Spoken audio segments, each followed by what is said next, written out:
ये जो विधेयक है पंचायती राज व्यवस्था से जुड़ा जो मुख्य कानून है बिहार पंचायत राज अधिनियम, उसमें बारी से बोलिए, बैठने मत बोलिए, अब बोलिए। जो मुख्य कानून है उस कानून में संशोधन से संबंधित ये विधेयक है। मुख्यतः 3 संशोधन किए जाने हैं। जो पहला संशोधन है, पंचायतों में उनकी आय का स्रोत किस प्रकार से बढ़े, ग्राम पंचायतें हमारी आर्थिक रूप से आत्मनिर्भर बने, इसको लेकर के है, इसके संबंधित है। विज्ञापन के ऊपर शुल्क लगाने की व्यवस्था की जा रही है। आज के समय में विज्ञापन जो भी प्रदर्शित होते हैं पंचायतों में, सरकारी भूमि पे हो या प्राइवेट भूमि या भवन पे हो, उनको रेगुलेट करने की कोई व्यवस्था नहीं है।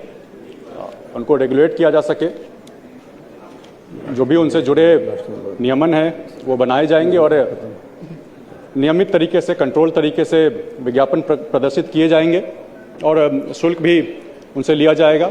तो एक प्रस्ताव विज्ञापन से संबंधित है। दूसरा प्रस्ताव कर से संबंधित है, जो कि माननीय मुख्यमंत्री जी के नेतृत्व में पंचायतों को सशक्त बनाने के लिए पंचायत के कर दर या शुल्क की नियमावली भी बनाने का काम हुआ है।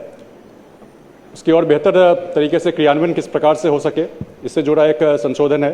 कोई अन्य प्रकार का कर स्थानीय ज़रूरतों के हिसाब से अगर लगता है, उससे संबंधित एक संशोधन आया है।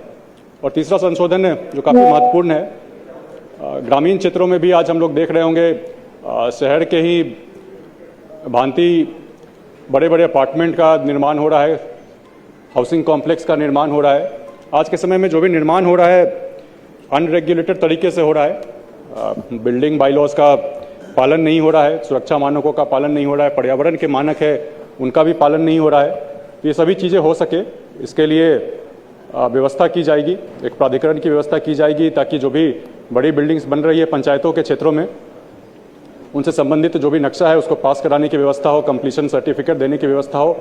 और साथ ही साथ एक बहुत ज़रूरी चीज़ ये किया जाएगा कि पंचायतों में जब विकास का काम हो, खासकर उन क्षेत्रों में जहाँ पर अपार्टमेंट्स वगैरह बन रहे हैं, हाउसिंग कॉम्प्लेक्स बन रहे हैं, वहाँ पे आमजनों को मिलने वाली तमाम तरह की सुविधाएं अच्छे तरीके से मिले। चौड़ी सड़कें हो, पानी की व्यवस्था हो, जल निकासी की व्यवस्था हो, सीवरेज की व्यवस्था हो, शिक्षा या स्वास्थ्य से जुड़े जो भी सुविधाएं होती है वो सुगमता के साथ लोगों को उपलब्ध हो।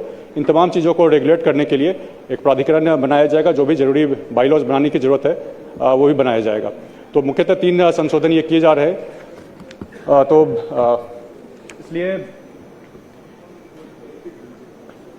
मेरी अपेक्षा रहेगी सभी सदस्यों से कि जो भी संशोधन लाए गए हैं आप अपनी इसमें सहमति जताएं। और साथ ही साथ चूंकि कर की बात भी कर रहे थे माननीय सदस्य विपक्ष के, उनसे विशेष रूप से कहना चाहेंगे आपके माध्यम से महोदय, तमाम तरह के दुष्प्रचार चल रहे हैं। जो बिहार ग्राम पंचायत कर दर शुल्क नियमावली आई है उसको लेकर तमाम तरह के दुष्प्रचार किए जा रहे हैं। इसके बारे में हम बिल्कुल क्लियर कर देना चाहते हैं, जो नियमावली आई है उसके क्रियान्वयन की जिम्मेदारी पूरे तरीके से ग्राम पंचायतों को दी गई है। ग्राम पंचायतों को दिए जाने के पीछे कारण ये है कि जो भी नियमावली है उसका क्रियान्वयन स्थानीय स्तर पर हो, स्थानीय ज़रूरतों को देखते हुए हो, स्थानीय अपेक्षाओं और आकांक्षाओं के हिसाब से हो। तो सबसे पहले तो अगर आप मूल भावना को समझेंगे तो ये समझ पाएंगे कि जब ग्राम पंचायतें उसका क्रियान्वयन करेंगी तो निश्चित तौर पर जो भी स्थानीय ज़रूरत है उसका ध्यान रखा जाएगा। दूसरी बात, जो भी राशि शुल्क के माध्यम से, कर या दर के माध्यम से राशि ली जाएगी ग्राम पंचायतों के द्वारा, वो राशि कहीं बाहर नहीं जाएगी ग्राम पंचायत से। उस राशि का एक एक रुपया उसी ग्राम पंचायत में, ग्राम पंचायत के विकास के कार्यों में लगेगा। इसका मतलब ये हुआ कि गाँवों का पैसा गाँव में ही रहेगा। एक जो दुष्प्रचार किया जा रहा है कि औपनिवेशिक व्यवस्था खड़ी की जा रही है इस नियमावली के माध्यम से, बिल्कुल गलत है, बिल्कुल मिथ्या है। जो भी पैसा होगा ग्राम पंचायत ही तय करेगा कि उसको कैसे खर्च करना है, कहाँ खर्च करना है। मतलब ये होगा कि गाँव का पैसा गाँव में ही रहेगा। तीसरी बात कर दर से ही जुड़ी हुई है, जो 1200 रुपये को लेकर तमाम तरह की भ्रांति फैलाई जा रही है विपक्ष के द्वारा, इसके बारे में भी हम बिल्कुल क्लियर कर देना चाहते हैं। 1200 रुपये का जो दर तय किया गया है, मुख्यतः जो 16वें वित्त आयोग की अनुशंसा है उसके माध्यम से कुल लगभग 52,000 करोड़ की राशि आनी है बिहार के पास। सबसे पहले तो हम धन्यवाद देना चाहेंगे केंद्र की सरकार को। 52,000 करोड़ बहुत बड़ी राशि है, जो वृद्धि हुई है पिछले 15वें केंद्रीय वित्त आयोग के बाद से जो 16वें में जो वृद्धि हुई है, बिहार सबसे ज़्यादा लाभान्वित होने वाला राज्य है पूरे देश में। इसके लिए हम बहुत बधाई देना चाहेंगे केंद्र की सरकार को। और साथ ही साथ जो 52,000 करोड़ की राशि है, उसमें एक कंडीशन लगाया गया कि उसकी 10% राशि जो ग्रामीण स्थानीय निकायों के परफॉर्मेंस पर डिपेंडेंट है, उस पर निर्भर करती है। तो उस राशि के लिए कंडीशन लगाया गया है कि औसतन 1200 रुपये प्रति परिवार प्रति वर्ष की राशि तय की गई है। लेकिन इसके संबंध में बिल्कुल क्लियर एक चीज़ समझने की जरूरत है कि ऐसा नहीं है कि 1200 रुपये हम लोग किसी परिवार से, ग्रामीण परिवार से वसूलने जा रहे हैं।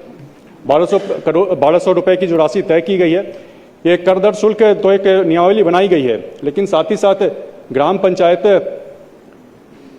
में तमाम तरह के आय के स्रोत डेवलप किए जा सकते हैं। जो खाली पड़ी जमीन है, भूमि का विकास किया जा सकता है। उदाहरण के लिए कहीं खाली जमीन पड़ी है ग्राम पंचायत में, उसका विकास करके वहाँ पे तालाब का निर्माण कराया जा सकता है। तालाब का निर्माण होगा, मछली पालन होगा। सारे खर्चे काटने के बाद जो राशि बचेगी, जो आय होगा ग्राम पंचायत का, जो शुद्ध आय होगा, वो राशि भी 1200 रुपये में ही जोड़ी जाएगी। पंचायत में कन्या विवाह मंडप का निर्माण किया जाना है। विवाह मंडप को अगर हम लोग किराए पर अगर कहीं देते हैं, उससे आय का स्रोत बढ़ेगा। लोहिया स्वच्छ बिहार अभियान के माध्यम से वेस्ट प्रोसेसिंग यूनिट का निर्माण किया गया है सभी पंचायतों में और किया जा रहा है। उन जगहों पे संक्षेप उन जगहों पे भी अगर जैविक खाद्य का उत्पादन होता है, कई जगह कई